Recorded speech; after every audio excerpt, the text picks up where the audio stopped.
So one of the first products that I was sent out to review was the FIFINE K037B. It was a wireless lavalier mic, and I think I was at roughly 90 subscribers, maybe 100.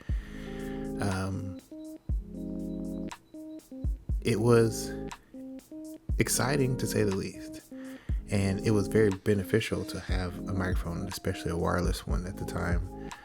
And that was at the end of 2019, maybe a few months before the pandemic.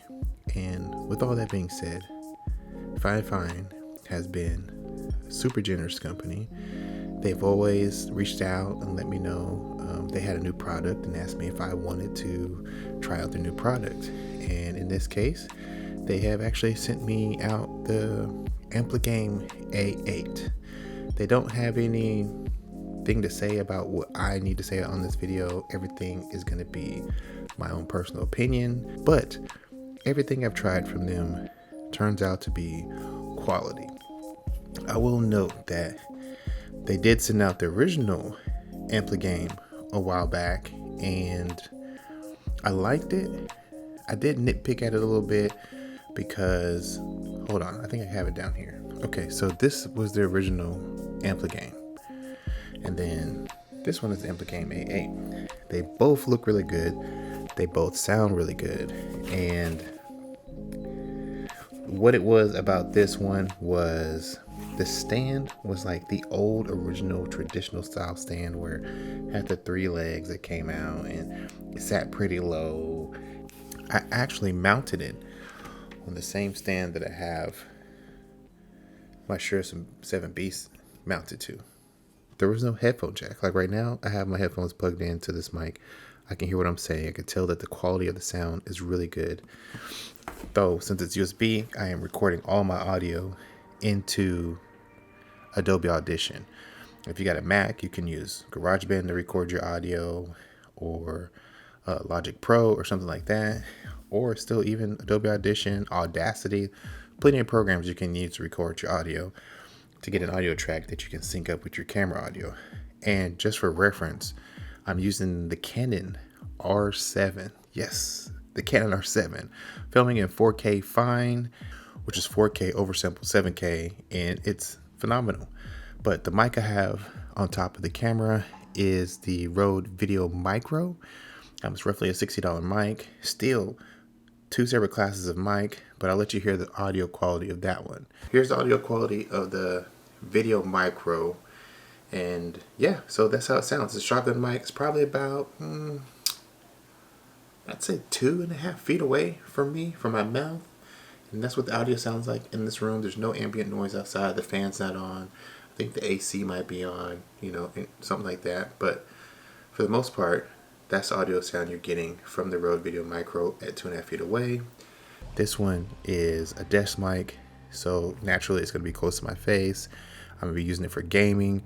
I can also use it for podcasting if I'm using a software directly into the internet, say like Anchor. I can plug my mic in, turn on Anchor. I can record directly into Anchor for a podcast. I can use this mic for podcasting, or I can live stream through the computer, through Twitch, through YouTube, gaming, whatever, and I can use this mic as my mic in the live stream. And it sounds phenomenal. But back to the color rotation. See, there's a button back here, and it's just a tap, and you can change the color. Oh, that actually looks like the color behind me. So one of the other things I like, okay, so the volume is right here. Let me see.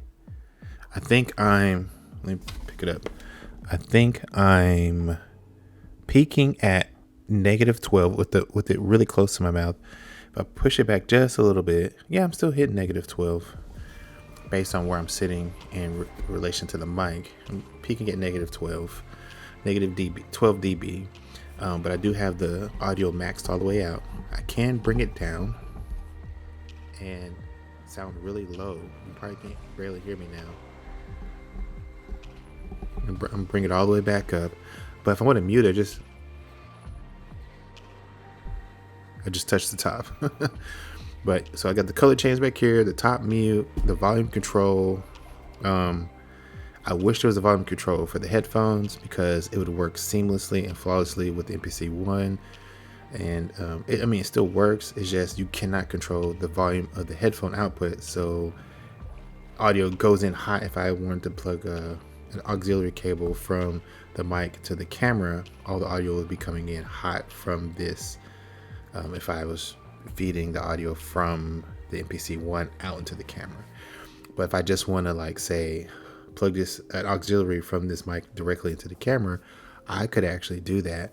I'm not going to do it now because I don't want to fiddle with adjusting the settings in the camera and getting this matched and checking to see if it's good. And I don't do all that. I've done that before. It works very well when you do it.